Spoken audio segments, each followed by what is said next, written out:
तो सभी भाइयों और बहनों को मेरी तरफ से जय श्री राम। उम्मीद करता हूँ सभी लोग एकदम बढ़िया होंगे और वेल आगे भी बढ़िया ही रहना। खैर, आप लोगों को ये कंटेंट कैसा लग रहा है मुझे प्लीज कमेंट सेक्शन में बता देना, क्योंकि अब आपको डेली बेसिस पर 2 वीडियोस देखने के लिए मिलती हैं जिसमें 4 एपिसोड्स होते हैं। और साथ ही साथ जिसने भी हमारे सेकंड वाले चैनल को अभी तक सब्सक्राइब नहीं किया है, मांगा SY01 को, वो जाकर जल्दी से यूट्यूब पर सर्च करो मांगा SY01, जिसके बाद आपको हमारा न्यू चैनल मिल जाएगा। और उसमें अभी तक हमने 6000 की सब्सक्राइबर फैमिली को कंप्लीट कर लिया है। खैर, जो भी लोग इस चीज को अभी तक मिस कर रहे हैं वो जाकर यार एक बारी जरूर से चेकआउट कर लेना, जहां पर अब मैं डेली बेसिस पर ही मांगा अपलोड करता हूं। तो चलो बिना ज्यादा देरी करे अपने एपिसोड को स्टार्ट कर लेते हैं। बट एक लास्ट छोटी सी अनाउंसमेंट, जैसे ही हमारे 35,000 सब्सक्राइबर्स कंप्लीट हो जाएंगे, मैं आप लोगों के लिए किम की नेक्स्ट वाली सीरीज को कंटिन्यू कर दूंगा। तो जल्दी से जल्दी जाओ और अपने दोस्तों का फोन छीन कर सब्सक्राइब वाला बटन दबा दो, ताकि जल्दी से 35,000 सब्सक्राइबर्स कंप्लीट हो जाएं। चलो अब बातचीत बहुत ज्यादा हो गई, बढ़ते हैं बिना ज्यादा देरी करे अपने एपिसोड की तरफ को। तो अब एपिसोड की स्टार्टिंग होती है और हम देखते हैं स्टार्टिंग में ही हमें एक काफी बड़ा धमाका देखने के लिए मिलता है, जहां पर ये अटैक किसी और ने नहीं बल्कि बुक्यो फेंग ने अपने प्रेसिडेंट के ऊपर किया होता है। लेकिन यहाँ पर इतने अटैक के बावजूद न रुकने के बाद भी बुक्यो फेंग सीधा आकर प्रेसिडेंट पर अटैक कर देता है, जिस चीज को अपने प्रेसिडेंट यहाँ पर ब्लॉक तो करते हैं, लेकिन वहीं पर बुक्यो फेंग की स्ट्रेंथ अब बहुत ज्यादा बढ़ चुकी होती है, जिसकी वजह से फिर यहाँ पर बुक्यो फेंग अपने एक हाथ के अंदर बहुत ज्यादा ओरा को इंजेक्ट करता है और उससे जाकर डायरेक्ट प्रेसिडेंट पर अटैक कर देता है। जिसके बाद फिर हम देखते हैं इस चीज का इम्पैक्ट बहुत ज्यादा होता है और अपने प्रेसिडेंट जाकर नीचे की तरफ जमीन से बहुत ज्यादा गंदे तरीके से टकराते हैं। अब इतनी ऊंचाई से गिरने की वजह से प्रेसिडेंट की हालत थोड़ी बहुत खराब हो जाती है और वहीं पर ऊपर की तरफ खड़ा हुआ बुक्यो फेंग बोलता है, ओल्ड मैन अब तुम और ज्यादा यहाँ पर होल्ड नहीं कर सकते, लगता है आखिरी हंसी मेरी ही होगी। और यहाँ पर इतना बोलने के साथ ही बुक्यो फेंग अपने हाथ में वापस से सेम उसी पावर को इकट्ठा करने लगता है। लेकिन तभी यहाँ पर अपने प्रेसिडेंट भी बिना ज्यादा टाइम वेस्ट करे खुद के सामने एक बैरियर को क्रिएट कर देते हैं और फिर वो बोलते हैं, मुझे नहीं लगता कि ऐसा होगा, अगर तुम मुझे मारना चाहते हो तो पहले तुम्हें इस स्टील वॉल को तोड़ना होगा। जहाँ पर हमें बताया जाता है ये वॉर गॉड लेवल की डिफेंस टेक्निक है जिसका नाम है स्टील वॉल। और अब इस वॉल को अपने सामने करने के बाद अपने प्रेसिडेंट भी मन में सोचते हैं, ये बंदा बिल्कुल सही था, मैंने पॉइजन की पावर को यूज करके अपनी स्ट्रेंथ को नेक्स्ट लेवल पर पहुंचाया था, लेकिन यहाँ पर मेरे शरीर से जहर पूरे तरीके से नहीं निकला है और मुझे यहाँ पर एक एडवांस वॉर गॉड पावर को दिखाने में काफी ज्यादा डिफिकल्टी हो सकती है। खैर, अब मुझे भी थोड़ी देर यहाँ पर आराम करना ही होगा, लेकिन अनफॉर्चुनेटली मेरे पास ये करने का बिल्कुल भी टाइम नहीं है। लेकिन अब यहाँ पर अपने प्रेसिडेंट की स्टील वॉल को देखने के बाद बुक्यो फेंग बोलता है, सच में फिर से वही ट्रिक, सबसे पहले जाकर मैं उस फ्रांसिस को मारता हूँ। और हम तभी देखते हैं यहाँ पर बुक्यो फेंग इतना बोलने के साथ पीछे पलट जाता है और वैसे भी मैं उस मुसीबत को अपने हाथों से खत्म करना चाहता हूँ, तब जाकर ही मेरा गुस्सा शांत होगा। लेकिन तभी यहाँ पर अब अपने फ्रांसिस का नाम सुनने के बाद प्रेसिडेंट गुस्से में बोलते हैं, बुक्यो फेंग तुम बहुत ज्यादा बास्टर्ड हो। जितना सुनने के बाद बुक्यो फेंग एक छोटी क्रीपी स्मेल के साथ बोलता है, तारीफ के लिए शुक्रिया, मैंने हमेशा से ही अपने गोल्स को अचीव करने के लिए हर तरीका अपनाया है। लेकिन तभी यहाँ पर अचानक से प्रेसिडेंट साइड में देखते हैं जहाँ पर उन्हें अपना छोटा वेब्स किंग देखने के लिए मिलता है और यहाँ पर आने के बाद फिर वेब्स किंग बोलता है, मैं मॉन्स्टर टेरिटरी से आया हूँ और ये चीज फ्रांसिस की तरफ से है, जल्दी से ये एलिक्सर लो और फ्रांसिस को बचाओ। जिसके बाद फिर हम देखते हैं यहाँ पर फाइनली वो एलिक्सर अपने प्रेसिडेंट के पास पहुंच जाता है। अच्छा, तो ये एक मैजिक एलिक्सर है, लेकिन रुको, अब यहाँ पर इतना सोचने के साथ प्रेसिडेंट बुक्यो फेंग से बोलने लगते हैं, बुक्यो फेंग भले ही तुम आज विनर हो और मर्सनरी एसोसिएशन पर डोमिनेट करने लगो, लेकिन उस ट्रेजर तक तुम कभी भी नहीं पहुँच सकते। जहाँ इतना सुनने के बाद जल्दी से बुक्यो फेंग पीछे मुड़ते हुए बोलता है, ओल्ड मैन आखिरकार तुम मान ही गए, मुझे उस जगह तक पहुंचने से पहले तुम जल्दी से अपनी शर्तें बताओ। तो ठीक है, मेरी शर्तें यहाँ पर ये हैं। जहाँ इतना बोलने के साथ ही प्रेसिडेंट रुकते हैं और मन में सोचने लगते हैं, पता नहीं फ्रांसिस कैसा होगा, क्या वो अभी तक टिका हुआ होगा। और एंड वेल इतना बोलने के साथ ही फिर अपना सीन शिफ्ट होता है जहाँ पर हम देखते हैं अपने फ्रांसिस को, जो कि डिकॉन के ठीक सामने खड़ा होता है। लेकिन तभी अचानक से वो घुटनों पर टिककर मन में बोलता है, मैं अभी भी अपनी बॉडी को मूव नहीं कर पा रहा हूँ और मेरी आंखें भी यहाँ पर पैरालाइज्ड लग रही हैं। ये काफी ज्यादा खतरनाक वाला पॉइजन था, मेरी फिजिक के अंदर एक काफी ज्यादा स्ट्रॉन्ग रेजिस्टेंट पॉइजन है, लेकिन पता नहीं क्यों वो इस पॉइजन को रेजिस्ट नहीं कर पा रहा है। और अब तो यहाँ पर वॉर गॉड सिस्टम से भी कोई जवाब नहीं मिल रहा, क्या सच में मैं यहाँ पर इस बार हार गया हूँ। जहाँ पर हम देखते हैं अपने फ्रांसिस की हेल्थ लगभग पूरे रेड बार तक पहुंच जाती है, अब यहाँ पर सिर्फ सिंगल अटैक और अपना फ्रांसिस यहाँ पर मर सकता है। लेकिन तभी अचानक से हम देखते हैं यहाँ पर डिकॉन की हालत भी खराब होने लगती है और उसके मुंह से भी ब्लड आ रहा होता जाता है। जितना देखने के बाद डिकॉन गुस्से में बोलता है, नहीं मैं अभी नहीं मर सकता। एंड यहाँ पर इतना बोलने के साथ ही डिकॉन एक और बार सेम इंजेक्शन को इंजेक्ट कर लेता है और इतना करने के बाद हम देखते हैं धीरे धीरे डिकॉन और भी ज्यादा इवोल्व होने लगता है और वो चिल्लाते हुए बोलता है, मैंने अभी तक अपना रिवेंज नहीं लिया है, मैंने अभी तक इस बास्टर्ड को नहीं मारा है, इसलिए मैं भी नहीं मर सकता। जहाँ पर हम देखते हैं अब डिकॉन पूरे तरीके से एक मॉन्स्टर में कन्वर्ट हो चुका होता है। लेकिन तभी उस चीज को देखने के बाद फ्रांसिस यहाँ पर बोलता है, फॉर्चुनेटली मेरे पास यहाँ पर जेड सीक्रेट बॉल का एक फ्रेगमेंट है, आई होप कि ये काम कर जाए। जहाँ इतना बोलने के साथ अपना फ्रांसिस उस क्रिस्टल को खा लेता है। लेकिन तभी हम देखते हैं अचानक से उसके और भी ज्यादा छोटे छोटे पार्टिकल्स हो जाते हैं और उस चीज को देखने के बाद फ्रांसिस बोलता है, क्या ये वर्क नहीं करा? जहाँ इतना सोचने की वजह से ही फ्रांसिस की हालत बहुत ज्यादा खराब हो जाती है और अब यहाँ पर फ्रांसिस अपने घुटनों पर टिक कर बैठने लायक भी नहीं रहता, जिसके बाद डायरेक्ट वो जाकर जमीन पर गिर जाता है। क्या ये इसलिए है क्योंकि यहाँ पर एलेक्सर की पावर काफी ज्यादा कम है? मुझे माफ करना फादर, मैं उस साल की सच्चाई जानने में और आपके नाम को क्लियर करने में आपकी मदद नहीं कर पाया। जहाँ इतना बोलते हुए अपने फ्रांसिस की आंखें धीरे धीरे बंद होने लगती हैं। लेकिन तभी फाइनली यहाँ पर एंट्री होती है वापस से अपने सिस्टम की, जहाँ पर वो बताता है सिस्टम ने डिटेक्ट किया है एक master observation Z secret ball को। क्या आप यहाँ पर पॉइजन पैराडाइज से फ्यूज होने के लिए तैयार हैं ताकि हम आपकी बॉडी के अंदर जितना भी पॉइजन है उसे टॉक्सिफाई कर पाएं? बताइए, ऑप्शन है येस और नो। जहाँ पर अपना फ्रांसिस बोलता है, अरे यार जाहिर सी बात है यहाँ पर येस ही होगा। और इतना बोलने के साथ ही फिर यहाँ पर फ्रांसिस मन में सोचने लगता है, क्या वो पॉइजन पैराडाइज वही ब्लैक पोशन था? सिस्टम के जजमेंट से ऐसे लगता है कि वो जैसे नॉर्मल पोशन तो नहीं था। जिसके बाद फिर हम देखते हैं धीरे धीरे यहाँ पर सिस्टम नोटिफाई करते हुए बोलता है, आपका फ्यूजन स्टार्ट हो चुका है। जिस चीज को पढ़ने के बाद फ्रांसिस बोलता है, सिस्टम थोड़ा जल्दी करो, अगर तुमने ये तेजी से नहीं किया तो मैं मारा जाऊंगा। अब इस चीज को सुनने के बाद सिस्टम बताता है, मैं इस प्रोसेस को स्पीड अप कर सकता हूँ, लेकिन उसके बदले मास्टर को यहाँ पर काफी ज्यादा पेन हो सकता है। तो बताइए, क्या आप इस चीज के लिए एग्री हैं? जिस पर अपना फ्रांसिस इस बार भी यस पर जवाब देता है और फिर वो मन में समझाने लगता है, क्या ये कोई चिंता वाली बात है, क्योंकि मौत के मुकाबले दर्द कुछ भी नहीं है। और तभी हम देखते हैं यहाँ पर फाइनली फ्यूजन स्टार्ट होता है, जहाँ पर उसकी वजह से फ्रांसिस एकदम स्टन हो जाता है और वो बोलता है, नहीं ये बहुत ज्यादा हर्ट कर रहा है, मैं दर्द से मर तो नहीं सकता ना, है ना? लेकिन तभी हम देखते हैं यहाँ पर धीरे धीरे कर डिकॉन भी आगे बढ़ जाता है। छोटे बच्चे,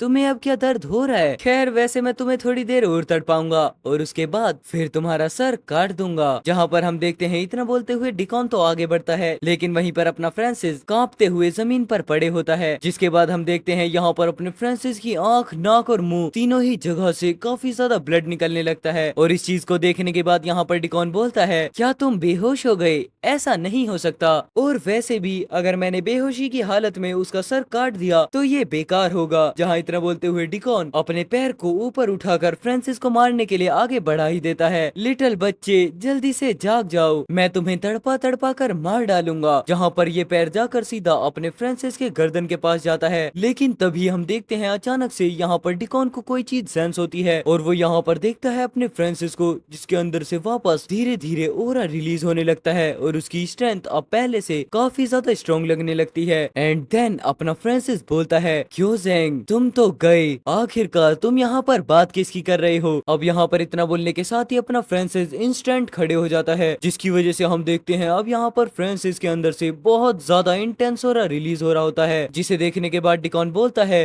ये बदमाश तुम कैसे? जिसके बाद डिकॉन जल्दी से पीछे जाकर खुद को संभालते हुए बोलता है, मुझे नहीं पता कि आखिरकार तुम ठीक कैसे हो बदमाश, लेकिन ये अच्छी बात है क्योंकि अब मैं यहाँ पर तुम्हें मौत से भी ज्यादा बुरा दर्द दे सकता हूँ। जितना सुनने के बाद अपना फ्रांसिस हंसते हुए बोलता है, अच्छा ऐसी बात है क्या तुम सच में कर सकते हो? और उसके बाद फिर डिकॉन बोलता है, मैंने अपनी 70% पावर तक वापस पा ली है और अब मैं यहाँ पर तुम्हें एक वॉरगॉड लेवल की ट्रू पावर शो करने वाला हूँ। लेकिन तभी यहाँ पर इतना बोलने के साथ ही डिकॉन के साइड में एक काफी बड़ा स्लैश आ जाता है। जितना देखने के बाद डिकॉन बोलता है, मास्टर। लेकिन तभी अचानक से वो फ्रांसिस को देखने के बाद फिर बोलता है, कैसे? उसकी स्वॉर्ड की पावर और स्पीड इतनी तेजी से कैसे बढ़ गई? जिसके बाद हम देखते हैं अपने फ्रांसिस को, जिसने एक स्किल को एक्टिवेट कर लिया होता है और अब उसकी वजह से उसके पीछे ओरा से एक मैजिक कास्ट हो जाता है। जब मैं जाकर तुम्हारे लेवल पर पहुंचा तब मैंने रियलाइज किया कि क्यू ज़ैंग तुम मेरे लिए कुछ भी नहीं हो, तुम तो सच में एक नो वॉइस वॉरगॉड लेवल के हो। एंड अब यहाँ पर अपनी बेइज्जती सुनने के बाद डिकॉन गुस्से में बोलता है तो तुमने ये कैसे किया। और रैंड वेल इतना बोलने के साथ ही यहाँ पर एक चैप्टर खत्म होता है। अब बढ़ते हैं नेक्स्ट वाले चैप्टर की तरफ। सो वेल अब नेक्स्ट एपिसोड की स्टार्टिंग होती है और एपिसोड की स्टार्टिंग में हम देखते हैं यहाँ पर डिकॉन काफी ज्यादा घबराते हुए मन में बोलता है इस बच्चे की जो प्रीवियस स्ट्रेंथ थी वो इसके वेपन पर रिलाई करती थी, हालांकि जो अभी तक इसकी स्वॉर्ड की पावर है वो अभी तक एक वॉरलॉर्ड रिल्म पर है, ये मुझे कोई खतरा नहीं दे सकता। लेकिन इसके बावजूद जो इसने अभी अटैक किया था वो काफी ज्यादा पावरफुल था और जो खतरा मुझे सेंस हुआ था, मतलब वो जो डेंजरस पावर थी वो फ्लक्चुएशन हुई थी एक वॉरलॉर्ड लेवल पर। क्या इसने सच में वॉरगॉड रिल्म को ब्रेक थ्रू कर लिया है? एक 20 साल का, वो भी वॉरगॉड रिल्म में मास्टर, ये तो बिल्कुल इम्पॉसिबल है। इस बच्चे ने जरूर से आउटसाइडेड फोर्स से हेल्प मांगी होगी। जहां इतना बोलते हुए डिकॉन काफी ज्यादा गुस्से में होता है और उसी गुस्से के साथ वो फ्रांसिस पर अटैक करने के लिए आगे बढ़ जाता है। ये बच्चा इतनी जल्दी एक वॉरगॉड बन गया है, लेकिन अब इसे इससे आगे जाना और अब इसके बाद ब्रेक थ्रू करना ये बिल्कुल इम्पॉसिबल होगा। इसका मतलब ये एक वॉरगॉड भी क्विकली बन चुका है। जिसके बाद फिर हम देखते हैं यहाँ पर अचानक से फ्रांसिस के सामने सिस्टम अपीयर होता है, जहाँ पर सिस्टम बताता है एडवांस वर्जन की टेक्निक एक्टिवेट हो चुकी है। जिस चीज को देखने के बाद फ्रांसिस बोलता है क्या सेंस टेक्निक ग्रेड अप हो चुकी है? जो मेरे पिछले सेंस का लेवल था वो एक वॉरगॉड लेवल मास्टर के अटैक को डिटेक्ट नहीं कर पाता था, लेकिन अब मैं इसे बिल्कुल साफ साफ देख सकता हूँ। जहाँ पर अब अपने फ्रांसिस को डिकॉन काफी ज्यादा स्लोमो में दिख रहा होता है। एंड तभी फिर अपना फ्रांसिस यहाँ पर अपनी स्किल को एक्टिवेट करता है, flame on blade of retribution, जिसकी वजह से हम देखते हैं अपने फ्रांसिस की स्वॉर्ड पे काफी ज्यादा पावरफुल ऑरा आ जाता है, फ्लेमिंग स्वॉर्ड पावर। और इतना बोलने के साथ यहाँ पर अपना फ्रांसिस डिकॉन के उस अटैक के साथ टैकल कर देता है और डिकॉन के इतने ज्यादा पावरफुल अटैक को भी ब्लॉक कर देता है। अब यहाँ पर इस चीज को देखने के बाद डिकॉन बहुत ज्यादा घबराते हुए बोलता है